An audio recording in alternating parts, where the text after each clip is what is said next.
दोस्तों तो यार क्या हाल है। आज की इस वीडियो में हम फाइनेंशियल स्टेटमेंट की इनकम स्टेटमेंट बनाएंगे, ठीक है। तो 2015 की, ठीक है। So let's start with our question. तो हमारे क्वेश्चन में यहाँ पे लिखा है कि balance extracted from the ledger of Mustafa traders. अच्छा, इससे पहले जो है मैंने क्लोजिंग एंट्री के ऊपर ऑलरेडी वीडियो बनाई हुई है, ठीक है।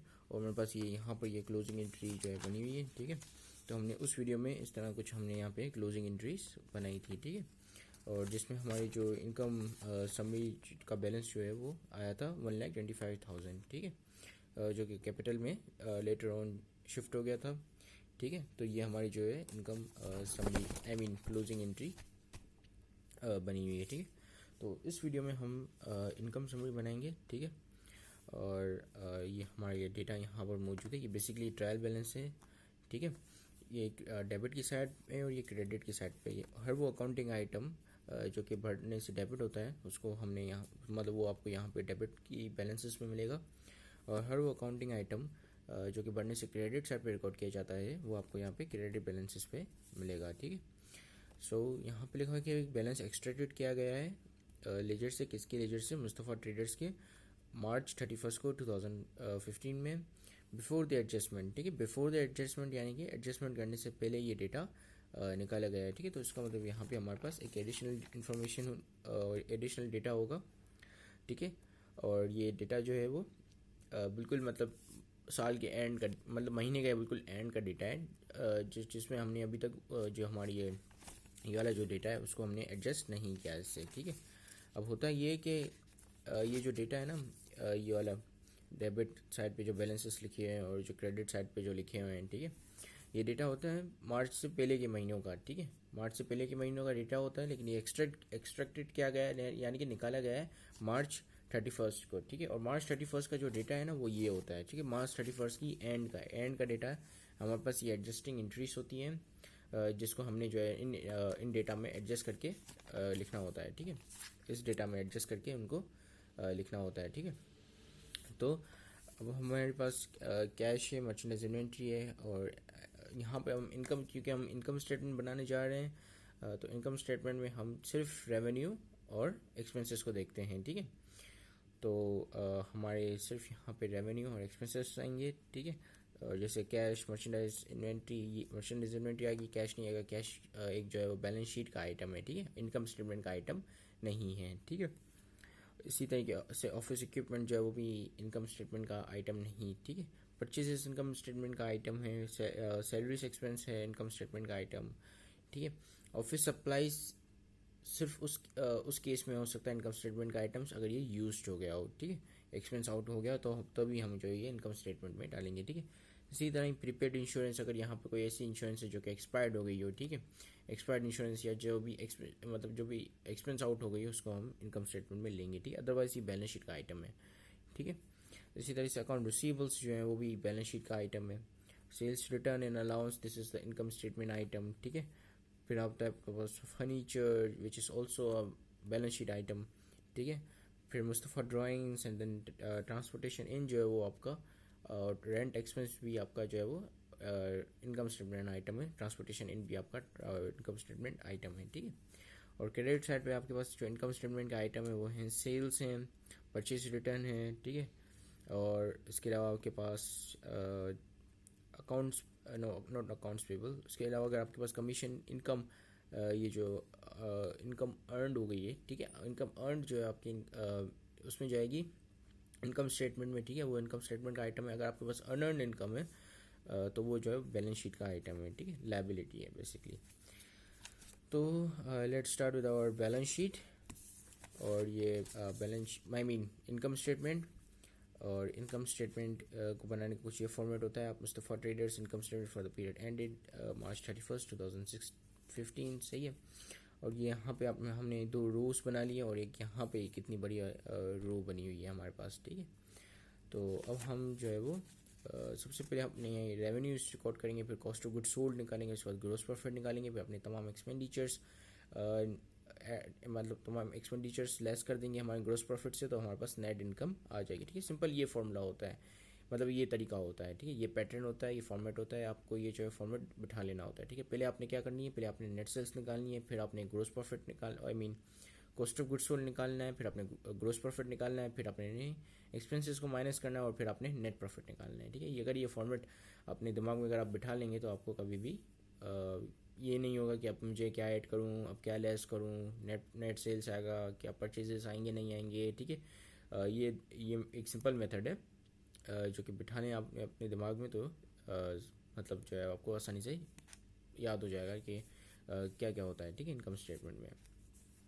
अब इनके इनकम स्टेटमेंट ये जो हम बना रहे होते हैं मोस्टली ये हम एक रिटेलर की बना रहे होते हैं, ठीक है, रिटेल बिजनेस की बना रहे होते हैं, क्योंकि मैन्युफैक्चरिंग बिजनेस की और जो है एक सर्विस बेस्ड बिजनेस की डिफरेंट बनती है, ठीक है। सर्विस बेस्ड बिजनेस की जो है सिंपल बनती है कि वो तमाम अपने रेवेन्यूज़ को एक साइड पे लिख लेते हैं और तमाम अपने एक्सपेंसेस को एक साइड पे लिखते हैं, आखिर में उनके पास जो है वो नेट इनकम आती है, ठीक है। उनके पास कोई भी ग्रोस प्रॉफिट और CGS का जो चक्कर है, कॉस्ट ऑफ गुड्स सोल्ड का COGS, ठीक है, कॉस्ट ऑफ गुड्स सोल्ड का चक्कर जो है वो नहीं होता, ठीक है, सर्विस बेस्ड बिजनेस में, ठीक है, जो कि सर्विस प्रोवाइड करता हो, कोई प्रोडक्ट वगैरह नहीं बेचता हो, ठीक है।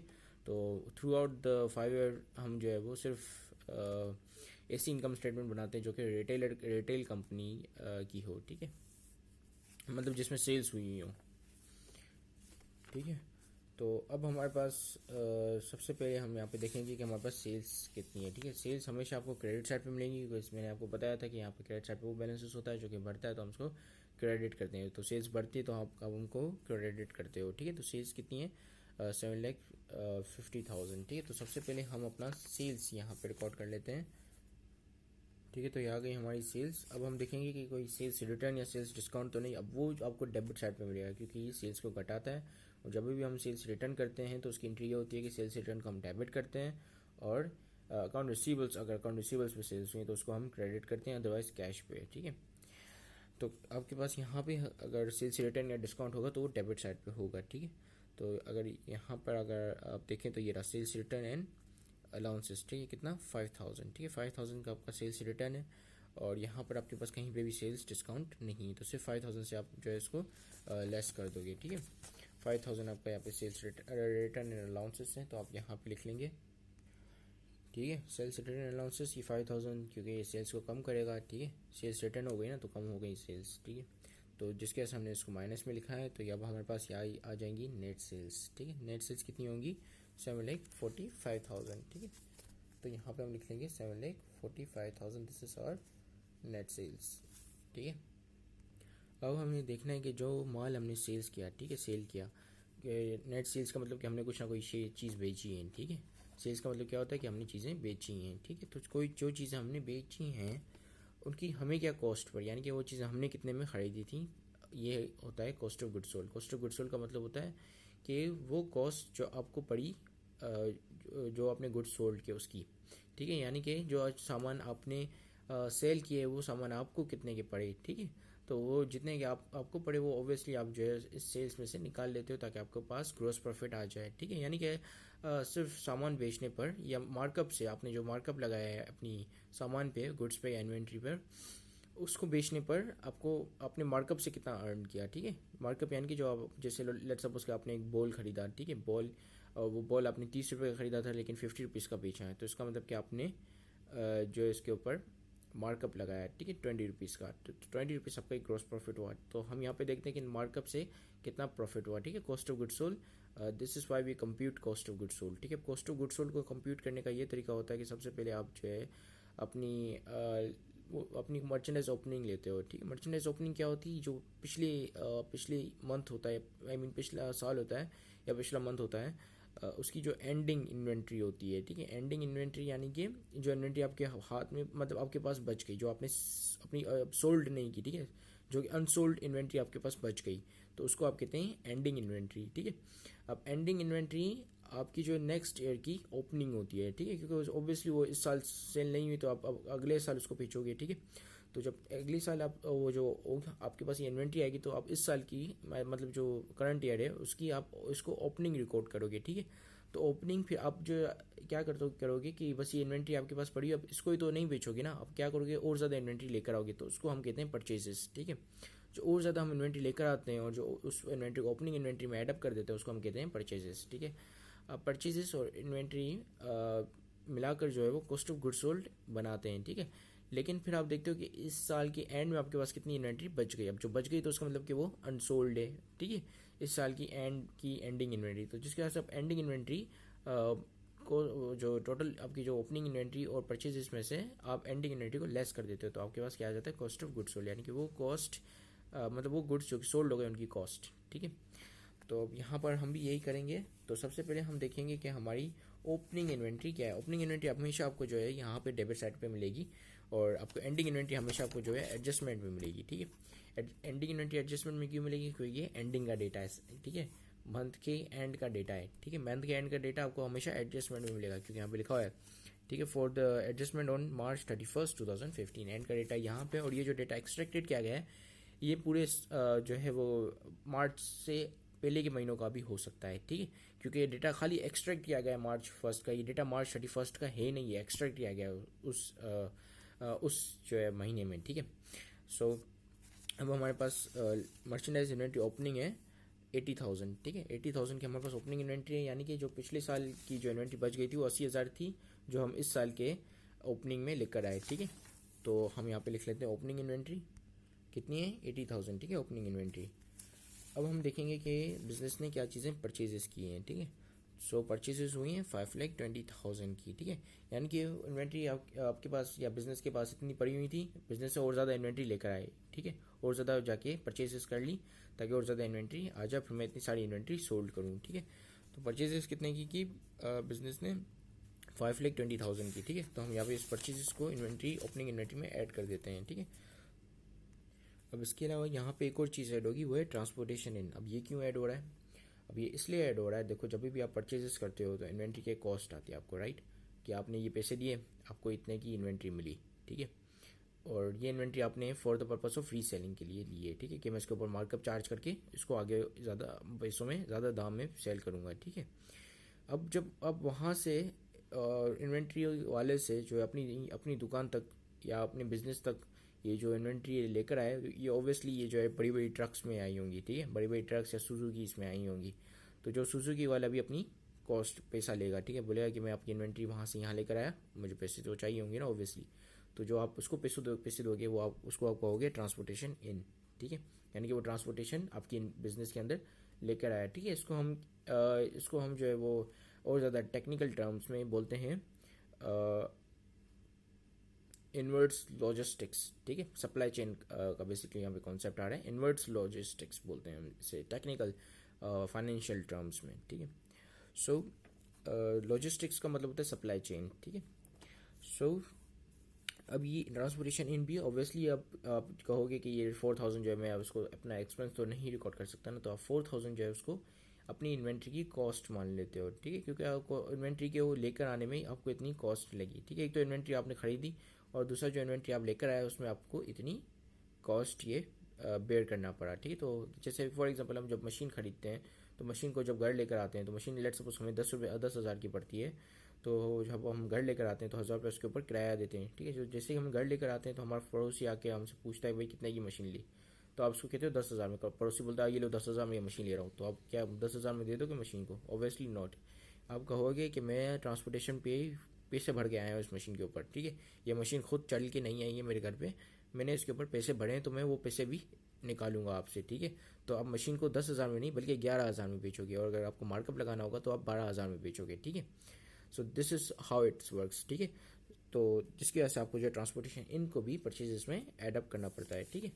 तो हम यहाँ पे ट्रांसपोर्टेशन इन भी इसमें ऐड कर देंगे, ठीक है। तो यहाँ पे ट्रांसपोर्टेशन इन भी आ गया 4,000 का। अब हम देखेंगे कि हमारे पास कोई परचेज रिटर्न या परचेज डिस्काउंट तो नहीं, क्योंकि वो ओबियसली उसको कटा देगा परचेजेस को, ठीक है। परचेज अगर रिटर्न क्या होगा तो इसका मतलब कि हमारे पास हमने जो परचेजेस किए हैं वो हमने वापस थोड़ी इन्वेंट्री वापस कर दी, ठीक है, रिटर्न कर दी, तो हमें क्या मिला वापस में बदले में कैश हमें अपना वापस मिल गया। तो इसका मतलब कि जो एक्चुअल परचेजेस हैं वो कम हो गई। परचेज रिटर्न जो है हमेशा परचेजेस को कम कर देती है, ठीक है। तो परचेज रिटर्न क्योंकि परचेजेस को कम करते हैं और परचेजेस आपको यहाँ पे डेबिट साइड पे मिलते हैं, तो उसका मतलब वो परचेज रिटर्न जो है आपको क्रेडिट साइड पे मिलेगी, क्योंकि इसकी जो अगर आप जर्नल एंट्री बनाएंगे तो क्या बनेगी, कैश आपका डेबिट हो जाएगा, क्योंकि आपने परचेजेस जो आपने सामान लिया था वापस कर दिया, तो आप जब आप वापस करोगे तो दुकान वाला आपको क्या देगा, कैश देगा, तो कैश आपका डेबिट हो जाएगा कि आपके पास जो है कैश आया, ठीक है। और आपने जो है इन्वेंट्री वापस की, ठीक है। तो इसका मतलब कि परचेजेस को रिटर्न कर दिया, ठीक है। जो आप परचेजेस हर इस इन्वेंट्री को हम परचेजेस बोलते हैं, जो कि हमने रीसेल के पर्पज़ के लिए खरीदी होती है, ठीक है।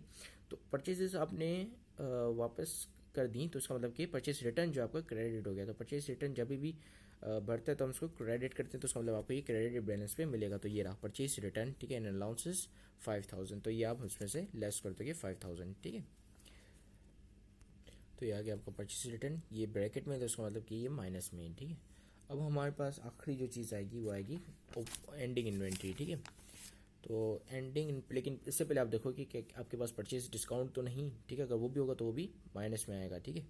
सो एंडिंग इन्वेंट्री हमारे पास है 1 लाख की, जिसको हम इसमें से लेस कर देंगे। हमने अभी इसको क्यों लेस किया, क्योंकि इसका रीज़न ये है कि देखो आपके पास बिजनेस है, ठीक है। बिजनेस में आपके पास पहले से ही इन्वेंट्री एक पड़ी हुई है, फिर आप और इन्वेंट्री लेकर आए जिसको हम कहेंगे परचेजेस, ठीक है। अब आपको देखना है कि आपकी इन्वेंट्री जो सोल्ड हुई वो कितनी इन्वेंट्री थी और कितने की थी, ठीक है। तो जो सोल्ड हुई तो ऑब्वियसली आप इस चीज़ को इस तरीके से कैलकुलेट कर सकते हो कि जो आपके पास इन्वेंट्री बच गई है उसको आप माइनस कर दो जो आपके पास टोटल इन्वेंट्री पड़ी हुई थी अवेलेबल फॉर सेल, ठीक है। टोटल इन्वेंट्री जो कि पड़ी हुई थी बिकने के लिए, उसको आप माइनस कर दो जो कि आपके पास इन्वेंट्री बच गई बिकने के बाद, ठीक है। तो आपको पता चल जाएगा कि आपके पास जो इन्वेंट्री गई वो कितने की गई, ठीक है। तो जिसके वजह से हम मर्चेंडाइज इन्वेंट्री एंडिंग को लेस कर देते हैं, ठीक है। तो मर्चेंडाइज इन्वेंट्री लैंडिंग हमारे पास, यानी कि इन्वेंट्री जो हमारे पास अनसोल्ड बच गई वो कितने की है, 1 लाख की, ठीक है। सो यहाँ पे हम लेस कर देंगे 1 लाख रुपीज़, ठीक है। सो तो अब हम जब इन सबको सम कर देंगे, ठीक है, यानी कि 80,000 को प्लस करेंगे 5,20,000 से प्लस कर देंगे 4,000, फिर माइनस करेंगे 5,000, फिर माइनस करेंगे 1 लाख, तो आपके पास आ जाएगा कॉस्ट ऑफ गुड सोल्ड। तो चलिए अब हम इसे माइनस करते जाते हैं, मतलब सम करते जाते हैं, ठीक है। तो सबसे पहले आएगा हमारे पास 80,000, फिर प्लस करेंगे हम 5,20,000 को, फिर हम ऐड अप कर देंगे इसमें 80,000, 5,20,000, फिर ऐड करेंगे 4,000 and then we will subtract 5,000 and then again we will subtract 1 lakh, ठीक है। तो आपके पास ये आ रहा है 4,99,000, ठीक है। 4,99,000 is your cost of good sold, यानी कि जो आपने सामान बेचा उसकी आपको क्या कॉस्ट पड़ी, ठीक है। वो आपने कितने में ख़रीदा था, तो जो आपने सामान बेचा वो आपने ख़रीदा था 4,99,000 में, ठीक है। तो हम यहाँ पर ये रिकॉर्ड कर लेंगे 4,99,000, ये यहाँ पर जो है वो माइनस में आएगा, ठीक है। क्योंकि अब क्या करेंगे कि नेट सेल से हमारे जो कॉस्ट ऑफ गुड्स सोल्ड, यानी कि जो हमने जो इन्वेंट्री सेल करी उसका हमें क्या कॉस्ट आया, ठीक है। तो वो हम अपनी नेट सेल से लेस कर देंगे, तो हमें पता चल जाएगा कि हमने मार्कअप से कितना पैसा कमाया, ठीक है। तो हमारी नेट सेल 7,45,000 होगी और ये जो है वो 4,99,000 है, ठीक है। तो इसको जो हम इससे लेस करेंगे तो हमें मार्जिन आ जाएगा। मार्जिन यानी कि हमने कितना प्रॉफिट रखा, ठीक है, कितना मार्जिन रखा अपनी इन्वेंट्री पे, ठीक है। मार्जिन को हम कहते हैं टेक्निकल टर्म्स में ग्रॉस प्रॉफिट, ठीक है। सो हमारे पास ग्रॉस प्रॉफिट आ जाएगा जो कि कितना होगा, पहले हम यहाँ पे ग्रॉस प्रॉफिट लिख लेते हैं, ठीक है। ग्रॉस प्रॉफिट लिख लिया, नाउ लेट्स कंप्यूट, ठीक है। सो 7,45,000 है, ये हमारे पास नेट सेल्स हैं। 7,45,000 की माइनस कर देंगे 4,99,000, ठीक है। तो ये कितनी आ गई, 2,46,000, ठीक है। तो 2,46,000 हमारे पास यहाँ पे ग्रॉस प्रॉफिट है, ठीक है, 2,46,000। अब जब ग्रॉस प्रॉफिट आ जाता है तो यहाँ पे समझे कि आपका 50% इनकम स्टेटमेंट बन गई, ठीक है। अब आपने क्या करना है, अब आपने सिर्फ अपने एक्सपेंसेस यहाँ पे माइनस करने हैं ग्रॉस प्रॉफिट में से, और वल्ला आपके पास जो है वो जो है आपके पास नेट प्रॉफिट आ जाएगा, ठीक है। So let's start with our expenses. अब एक्सपेंसेस आपको मिलेंगे डेबिट साइड पे, ठीक है, लेकिन एक्सपेंसेस को रिकॉर्ड करते वक्त आपने एडजस्टमेंट्स देखनी पड़ेंगी, ठीक है, क्योंकि ऑब्वियसली आप जो एडिशनल डेटा यहाँ पे सही फजूल में तो गिवन नहीं है ना, ठीक है। सो सबसे पहले जो आपके पास एक्सपेंडिचर आ रहा है वो है सैलरीज एक्सपेंस, जो कि कितने का है 55,000। अब देखो कि एडजस्टिंग एंट्रीज में सैलरीज एक्सपेंस के रिगार्डिंग या उनके हवाले से कोई इन्फॉर्मेशन तो गिवन नहीं। तो यहाँ पर हमारे पास पहले ही लिखा है सैलरीज पेबल 5,000, इसका मतलब कि ये सैलरीज पेबल है, सैलरीज देनी है 5,000। पेबल का मतलब ये होता है ना कि देनी है, लायबिलिटी है, ठीक है। 5,000 देनी है और आपके पास जो एक्सपेंस है वो 55,000 है, ठीक है। तो ये जो देनी है वो भी ऑब्वियसली आपका एक्सपेंस है, लेकिन वो एक्सपेंस इस महीने का नहीं है, लेकिन मतलब इस महीने का वो पेबल है एक्सपेंस, जो मैं एडजस्टिंग की बात कर रहा हूँ, ठीक है। इस महीने का पेबल है और नेक्स्ट महीने आपको पे करना है, ठीक है। तो अगर आप इसकी सैलरीज पेबल की अगर आप एडजस्टिंग एंट्री बनाओ, एडजस्टिंग एंट्री क्या होती है कि वो एंट्रीज होती हैं जो कि नॉन कैश बेस्ड एंट्रीज होती हैं, ठीक है। तो अगर आप सैलरीज पेबल की एडजस्टिंग एंट्री बनाओ तो आपकी एडजस्टिंग एंट्री कुछ इस तरह बनेगी, सैलरीज एक्सपेंस 5000 से डेबिट और सैलरीज पेबल 5000 से क्रेडिट, ठीक है। सैलरीज पेबल की बैलेंस शीट का आइटम है तो ये बैलेंस शीट में जाएगा, जब बल्कि और जो सैलरीज एक्सपेंस है वो आपका इनकम स्टेटमेंट का आइटम है तो ऑब्वियसली ये कहाँ जाएगा, इनकम स्टेटमेंट में। और भी हम बना रहे हैं इनकम स्टेटमेंट तो ये हमारे पास यहाँ जाएगा, ठीक है। अब सैलरीज एक्सपेंस यहाँ पे ये डेबिट साइड पे रिकॉर्ड हुआ है, ठीक है। और सैलरीज एक्सपेंस ये वाला ये भी डेबिट साइड पे रिकॉर्ड हुआ है, ठीक है। तो दोनों प्लस में, तो 55,000 को प्लस कर देंगे हम 5,000 से, ठीक है। सैलरीज एक्सपेंस से 5,000 से तो हमारे पास कितने हो जाएंगे 60,000। तो यहाँ पे हम सैलरीज एक्सपेंस कितना रिकॉर्ड करेंगे 60,000, ठीक है। ठीक है, तो यहाँ पे मैंने लिख लिया सैलरीज एक्सपेंस 60,000 से, और ये लेस होगा ग्रॉस प्रॉफिट में से, तो मैंने यहाँ पे इसको ब्रैकेट में लिखा है, इसका मतलब कि माइनस में है, ठीक है। अब हमारा नेक्स्ट एक्सपेंस क्या है, तो हमारे पास नेक्स्ट एक्सपेंस भी डेबिट साइड पे होगा, क्योंकि एक्सपेंसेस जब भी बढ़ते हैं तो वो कहाँ मिलेंगे आपको, मतलब जब भी बढ़ते हैं तो क्या होते हैं वो डेबिट होते हैं, तो इसका मतलब वो डेबिट बैलेंसेस पे मिलेंगे, ठीक है।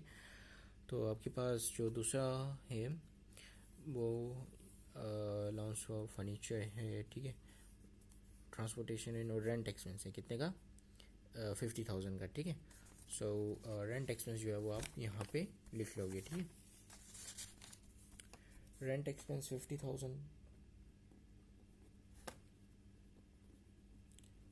ठीक है, कितने का 50,000 का, और ये भी माइनस में होगा, ठीक है। अब आपके पास और क्या क्या एक्सपेंसेस हैं। अच्छा, रेंट एक्सपेंस को लिखने से पहले हम देखेंगे कि इसके एडजस्टमेंट में तो कुछ नहीं है, तो एडजस्टमेंट में आपके पास रेंट एक्सपेंस के हवाले से कुछ भी नहीं है, ठीक है। तो रेंट एक्सपेंस हमने यहाँ पे 50,000 से सही लिखा है, ठीक है। अब हम देखेंगे एडजस्टमेंट में हमारे पास कितने कितने एक्सपेंसेस हैं, ठीक है। तो ऑफिस सप्लाइज अनयूज्ड यानी कि 2000 हमारे पास ऑफिस सप्लाइज अनयूज्ड है, यानी कि पड़ी हुई है, ठीक है। अब हम देखेंगे कि ऑफिस सप्लाइज हमारे पास थी कितने की, तो यहाँ पे हमारे पास ऑफिस सप्लाइज लिखी हुई है 5,000 की, ठीक है। 5,000 यानी कि जब साल स्टार्ट हुआ था तो 5,000 की हम ऑफिस सप्लाइज लेकर आए थे, ठीक है। इसको आप बिल्कुल इस तरह देखें कि ये जो है वो पेन पेंसिल और ये स्केल, ठीक है, ये हो गई आपके पास 5,000 की इन्वेंट्री, ठीक है। आप लेकर आए महीने के स्टार्ट में, ठीक है। अब 5,000 महीने के एंड में जब आपने देखा अपनी ऑफिस सप्लाइज को तो हो गई सिर्फ ये एक पेंसिल बच गई, ठीक है। ये एक पेंसिल बच गई जो कि जिसकी जो वर्थ थी वो 2,000 की थी, ठीक है। तो आप कहोगे कि मैं जब साल की स्टार्ट में 5,000 की ऑफिस सप्लाइज लेकर आया था, एंड में जो ये ऑफिस सप्लाइज कितने की बच गई 2,000 की बच गई, तो इसका मतलब कि मेरे 3,000 कितने हो गए, कितने एक्सपेंस आउट हो गए, क्या ऑफिस सप्लाइज यूज्ड हो गई, 3,000 की ऑफिस सप्लाइज यूज्ड हो गई। तो इसका मतलब कि मैं ये जो यूज्ड हो गई मेरी ऑफिस सप्लाइज उसको मैं एक्सपेंस आउट कर दूंगा, ठीक है। ये भी एक एडजस्टिंग एंट्री होती है जिसमें आप जो है वो एसेट्स को कन्वर्ट करते हो आपके एक्सपेंसेस में, ठीक है। तो एसेट को एक्सपेंस किस तरह कन्वर्ट होते हैं, जैसे लेट सपोज कि ये जो आपके पास 2,000 की थी, ठीक है। तो इसका मतलब कि ऑफिस सप्लाइज एक्सपेंस आपका कितना आएगा 3,000 का, ठीक है, क्योंकि इनका डिफरेंस जो है आपका इनका डिफरेंस जो है आपका वो आपका एक्सपेंस है, ठीक है। ऑफिस सप्लाइज यूज्ड होगा इनका डिफरेंस, ठीक है। अनयूज्ड यानी कि इतनी पड़ी हुई आपके पास और इतनी यूज्ड हो गई, ठीक है। तो इसकी जो एडजस्टिंग एंट्री होगी वो आप कुछ इस तरह बनाओगे, ठीक है। ऑफिस सप्लाइज एक्सपेंस 3,000 से आप उसको डेबिट कर दोगे क्योंकि एक्सपेंस आपका बढ़ गया, और ऑफिस सप्लाइज जो आप एज एसेट जो है वो क्रेडिट हो जाएगा, यानी कि एसेट कम हो जाएगा अब आपकी, क्योंकि आपकी जो है ऑफिस सप्लाइज वो कम हो रही है 3,000 से, ठीक है। तो अब ऑफिस सप्लाइज का जो रियल बैलेंस है वो कितना बचेगा आपके पास, जो कि बैलेंस शीट में जाएगा वो कितना 2,000 का, ठीक है। क्योंकि अब आप उसको एसेट नहीं मानोगे क्योंकि एसेट आपका खर्च हो गया, खत्म हो गया है, ठीक है। कितने का एसेट खत्म हो गया 3,000 का एसेट खत्म हो गया, तो जिसकी वजह से आपने ऑफिस सप्लाइज को 3,000 से क्रेडिट कर दिया, ठीक है। क्योंकि ऑफिस सप्लाइज जब भी बढ़ती है तो हम उसको डेबिट करते हैं एज एसेट, और जब भी वो घटती है तो हम उसको क्रेडिट करते हैं एज एसेट, ठीक है। और ऑफिस सप्लाइज एक्सपेंस जो कि जब भी बढ़ता है तो हम उसको डेबिट करते हैं एज ए एक्सपेंस, ठीक है। तो ऑफिस सप्लाइज एक्सपेंस यहाँ पर डेबिट हो रहा है 3,000 से, तो आपके पास एक और एक्सपेंस आ गया जिसको हम कहेंगे ऑफिस सप्लाइज एक्सपेंस, तो आप वो भी यहाँ पे ऑपरेटिंग एक्सपेंसेस में रिकॉर्ड कर दोगे, ठीक है। तो ये हमारे पास एक और एक्सपेंस आ गया। अब हम देखेंगे कि हमारे पास इसके अलावा और क्या क्या चीज़ें हैं, ठीक है। इसके अलावा हमारे पास और क्या क्या एक्सपेंस या इनकम है, ठीक है। सो यहाँ पर तो हमारे पास कुछ भी नहीं था। अब यहाँ पर देखते हैं, यहाँ पर हमारे पास इंश्योरेंस एक्सपायर्ड हो गई कितने की, 8000 की, ठीक है। अब प्रीपेड इंश्योरेंस कितनी थी हमारे पास, प्रीपेड इंश्योरेंस थी 12000 की, ठीक है। यानी कि इतनी इंश्योरेंस हमने खरीदी हुई थी और इतनी 8000 की उसमें से एक्सपायर्ड हो गई, यानी कि ख़त्म हो गई, तो उसको हम एक्सपेंस आउट कर देंगे, ठीक है। कितने का, 8000 का, ठीक है। तो इसकी अगर हम एडजस्टिंग एंट्री बनाओ तो कैसे बनेगी, तो उसकी एडजस्टिंग एंट्री कुछ इस तरह बनेगी, ठीक है। इंश्योरेंस एक्सपायर्ड जो कि एक्सपेंस आउट कर देंगे 8000 की, और फिर प्रीपेड इंश्योरेंस, यानी कि हमारा जो इंश्योरेंस, प्रीपेड इंश्योरेंस क्या होता है, हमारा एसेट होता है, और एसेट जब भी करता है तो हम उसको क्या करते हैं, क्रेडिट करते हैं, ठीक है। तो क्रेडिट किया एसेट को, तो एसेट भी हमारा 8000 से कम हो गया। अब जो प्रीपेड इंश्योरेंस जब हम बैलेंस शीट में डालेंगे तो हम कितने का डालेंगे, 4000 का डालेंगे, 12000 का नहीं डालेंगे, क्योंकि 8000 से कम हो गया हमारा प्रीपेड इंश्योरेंस, ठीक है। तो देखो, इसको बनाने के लिए ना एडजस्टिंग एंट्री पढ़ना काफ़ी ज़रूरी होता है। मतलब एडजस्टिंग एंट्री का मतलब एडजस्टिंग एंट्री बनाना आना चाहिए आपको, ठीक है। अगर आपको जो अपना क्वेश्चन में पूरे मार्क्स लेने हैं, ठीक है, इनकम स्टेटमेंट और बैलेंस शीट में, क्योंकि हर एंट्री के डबल इफेक्ट होते हैं, हर एडजस्टिंग एंट्री के डबल इफेक्ट होते हैं, ठीक है। जैसे कि यहाँ पर आप देख रहे हो, ये चीज़ आएगी बैलेंस शीट में और ये चीज़ आएगी इनकम स्टेटमेंट में, ठीक है। सो हम यहाँ पर लिखेंगे हमारी इंश्योरेंस एक्सपायर्ड कितने की आ गई, 8000 की, ठीक है, इंश्योरेंस एक्सपायर्ड। और ये तमाम जो भी मैं माइनस में लिख रहा हूँ, ये सब ग्रॉस प्रॉफिट में से माइनस होंगे, ठीक है। तभी मैं इन सबको यहाँ पे ब्रैकेट में मैंने लिखा है, क्योंकि ये एक्सपेंसेस हैं, ऑपरेटिंग एक्सपेंसेस हैं, ठीक है। और ये हमारे पास, अब देखते हैं कि हमारे पास कौन सी चीज़ बच गई है, ठीक है। तो अब हमारे पास बच गया है depreciation on office equipment for the year was estimated 5000, ठीक है। अब डेप्रिसिएशन कितना जाएगा, 5000 हमारे यहाँ पे एक्सपेंस निकलेगा डेप्रिसिएशन। अब जबकि यहाँ पे अगर आप क्रेडिट साइड पे देखो तो यहाँ पे लिखा है allowance depreciation for office equipment is 25,000 बल्कि है, ठीक है। तो ये अलाउंस जो डेप्रिसिएशन क्या होता है, ये एक्यूमुलेटेड डेप्रिसिएशन होता है, जो कि पिछले साल का या पिछले सालों का डेप्रिसिएशन एक्सपेंस होता है, ठीक है। उसका एक्यूमुलेटेड होता है, और इस साल का जो क्योंकि हम इनकम स्टेटमेंट इस साल की बना रहे, तो हम इस साल का सिर्फ डेप्रिसिएशन एक्सपेंस डालेंगे, हम पिछले साल का डेप्रिसिएशन एक्सपेंस नहीं डालेंगे, वो बैलेंस शीट में हम डालते हैं, ठीक है। बैलेंस शीट में वो भी उससे फिक्स्ड एसेट से लेस होके आता है, ठीक है। सो हम सिर्फ जो है डेप्रिसिएशन एक्सपेंस ये वाला लेंगे, depreciation expense on equipment for the year was estimated of ₹5000, तो 5000 जो है यहाँ पे हमारा डेप्रिसिएशन एक्सपेंस आ जाएगा, ठीक है। तो हम यहाँ पे लिख लेते हैं हमारा डेप्रिसिएशन एक्सपेंस 5000। अब ये डेप्रिसिएशन एक्सपेंस अगर आपको नहीं पता हो क्या होता है, तो let me just explain it.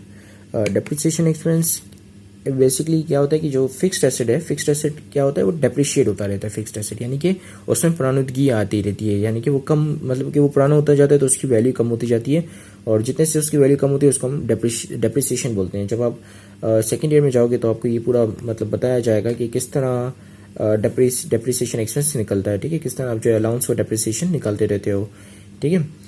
तो बेसिकली उसके भी 4 तरीके होते हैं। एक आप वर्किंग आवर्स से करते हो, एक आप यूनिट प्रोडक्शन से करते हो, दूसरा आप स्ट्रेट लाइन मेथड से करते हो, डेप्रिसिएशन एक्सपेंस को निकालते हो, तीसरा आप डिमिनिशिंग बैलेंस मेथड से उस डेप्रिसिएशन को निकालते हो, ठीक है। उनकी कैलकुलेशन होती है डेप्रिसिएशन की, और फिर उसी में जो आप अलाउंस फॉर डेप्रिसिएशन और ये तमाम चीज़ें जो है करते हैं, ठीक है। सो वो तो खैर अब जब आप इंशाल्लाह पास होकर सेकेंड ईयर में जाएंगे तब आपको पता चलेगा कि डेप्रिसिएशन की जो कंप्यूटेशन है कैसे होती है। अगर आपको अभी भी जानना है तो मैंने सेकेंड ईयर के भी पास पेपर सॉल्व किए हुए हैं अकाउंटिंग के, तो आप वो जाके देख सकते हैं, ठीक है, उनसे रेफर कर सकते हो, तो आपको पता चलेगा कि डेप्रिसिएशन होता क्या है और किस तरह निकलता है या किस तरह कंप्यूट किया जाता है। इसके अलावा अगर यहाँ पे आपको कोई अकाउंटिंग आइटम, अगर कोई मुश्किल अकाउंटिंग आइटम जैसे इंश्योरेंस होता है, प्रीपेड इंश्योरेंस क्या होता है कि हम एडवांस में इंश्योरेंस खरीद लेते हैं, तो वो हमारी प्रीपेड इंश्योरेंस होती है, ठीक है। प्री इंश्योरेंस एक्सपायर्ड होती जाती है, तो जो एक्सपायर्ड होती है उसको हम एक्सपेंस आउट कर देते हैं, ठीक है। ऑफिस सप्लाईज जैसे कि मैंने आपको बताया कि कोई ऐसा इससे मतलब ऑफिस के लिए जो सप्लाईज होती है, जैसे पेपर हो गए, पेन, पेंसिल, स्केल, ये सब क्या, या आपकी जो है वो ऑफिस सप्लाईज है, जो कि जिनका जो एम्प्लॉय इस्तेमाल करते हुए डे टू डे रिकॉर्डिंग करते हैं, ठीक है, बुक कीपिंग करते हैं। और उसके अलावा कोई भी ऐसा इनकम स्टेटमेंट का आइटम नहीं है जो आई होप कि आपको समझ में ना आता होगा, ठीक है। अब हमारे पास आखिरी जो चीज़ रह गई वो है हमारे पास कमीशन अक्रूड, जो कि 1000 की है, ठीक है। कमीशन अक्रूड का बेसिकली मतलब होता है कि या तो फिर ये चीज़ पेबल है या तो फिर ये चीज़ रिसीवेबल है, ठीक है। अक्रूड का जो लिटरल मायने होता है वो होता है ड्यू, कोई भी ऐसी चीज़ जो कि ड्यू हो, मतलब रिमेनिंग हो, आनी हो या जानी हो, ठीक है, रिमेनिंग हो लेकिन ड्यू हो, ठीक है। अब ये कैसे पता चलेगा ये अक्रूड का मतलब यहाँ पे आने के सेंस में या जाने के सेंस में, तो इस तरह पता चलेगा कि आप यहाँ पे देखोगे कि जो आपका अकाउंटिंग आइटम लगा हुआ है अक्रूड के साथ, जैसे कमीशन, तो कमीशन इस बिज़नेस को हमेशा रिसीव होता है या ये बिज़नेस जो है वो कमीशन देता है, ठीक है। ये चीज़ आपको बताएगी कि अक्रूड रिसीवेबल है या पेएबल है, ठीक है। सो यहाँ पर अगर आप देखें तो कमीशन, यहाँ पे आपके पास कमीशन इनकम है, इनकम मतलब आता है कमीशन, ठीक है। कमीशन इनकम कितना है 4000, ठीक है। कमीशन इनकम 4000 यानी कि कमीशन इस बिज़नेस को कमीशन आता है, ठीक है। अब ये अदर इनकम क्या होती है? अदर इनकम यानी कि जैसे लेट सपोज एक तो ये होता है कि कंपनी जो अपने जो उसका मेन ऑपरेशंस होता है, जैसे सेल्स है, कंपनी का बिजनेस क्या है कि वो रिटेल बिजनेस है, वो सामान लेती है और फिर बेचती है, ठीक है। इसके अलावा कंपनी ने एक साइड बिजनेस भी खोला हुआ है, वहाँ से भी कंपनी को इनकम आती है और वहाँ से कमीशन आता है। कंपनी जो है वो किसी को कोई सर्विस प्रोवाइड करती है और फिर वो कमीशन रिसीव करती है कंपनी, ठीक है। सो कमीशन इनकम कंपनी को यहाँ पर हुई 4000, ठीक है। और कमीशन इनकम रिसीवेबल है कंपनी को 1000, यानी कि टोटल कमीशन कितनी आनी है कंपनी को 5000, ठीक है। तो हम यहाँ पे कमीशन इनकम लिख लेंगे, ठीक है। सो कमीशन, अब वैसे तो आप यहाँ पे क्या करते हो कि अदर इनकम की हेडिंग डाल के कमीशन इनकम लिखते हो, लेकिन चूंकि मेरे पास इतनी स्पेस नहीं है तो मैं यहाँ पे डायरेक्ट कमीशन इनकम लिखूंगा, ठीक है। तो अगर आप यहाँ पे देख रहे हो कि कमीशन इनकम को मैंने यहाँ पे नेगेटिव में नहीं लिखा, ठीक है। क्यों? क्योंकि ये इनकम है, ये मेरी रेवेन्यू है, ठीक है। ये मेरा एक्सपेंडिचर नहीं है, ठीक है। ये मेरा रेवेन्यू है, तो रेवेन्यू हमेशा ऐड होगा, ठीक है, किसमें? ग्रॉस प्रॉफिट में, ठीक है। सो अब मेरे पास आ जाएगा यहाँ पे नेट इनकम, ठीक है। नेट इनकम या लॉस, ठीक है। नेट इनकम या लॉस मैंने यहाँ पे लिख लिया। अब मैं इसको कंप्यूट करूँगा, ठीक है। 2,46,000 में ये तमाम चीज़ें लेस करूँगा और फिर हमारी जो कमीशन इनकम है उसको मैं ऐड कर दूँगा, ठीक है। So let's start doing it. तो सबसे पहले मेरे पास है 2,46,000, ठीक है। इसमें से माइनस करूँगा मैं 60,000, फिर मैं माइनस करूँगा 50,000। ये ग्रॉस प्रॉफिट में से मैं अपने एक्सपेंडिचर माइनस कर रहा हूँ, ठीक है। फिर मैं माइनस करूँगा 3,000, फिर मैं माइनस करूँगा 8,000 and then I am going to reduce 5,000 from them, ठीक है। तो ये आ गया 60,000 माइनस 50,000 माइनस 3,000 माइनस 8,000 माइनस 5,000, ठीक है। फिर मैं प्लस कर दूँगा 5,000 क्योंकि ये मेरी रेवेन्यू है, इनकम है, ठीक है। तो मेरे पास टोटल क्या आ रहा है 1,25,000। तो मेरा 1,25,000 इज माई नेट इनकम, ठीक है। 1,25,000। अब ये 1,25,000 आपका बिल्कुल बराबर होता है जब आप क्लोजिंग एंट्री करते हो तो इनकम समरी के, ठीक है। इनकम समरी जो आप क्लोज करते हो कैपिटल में उसके बिल्कुल बराबर होता है, ठीक है।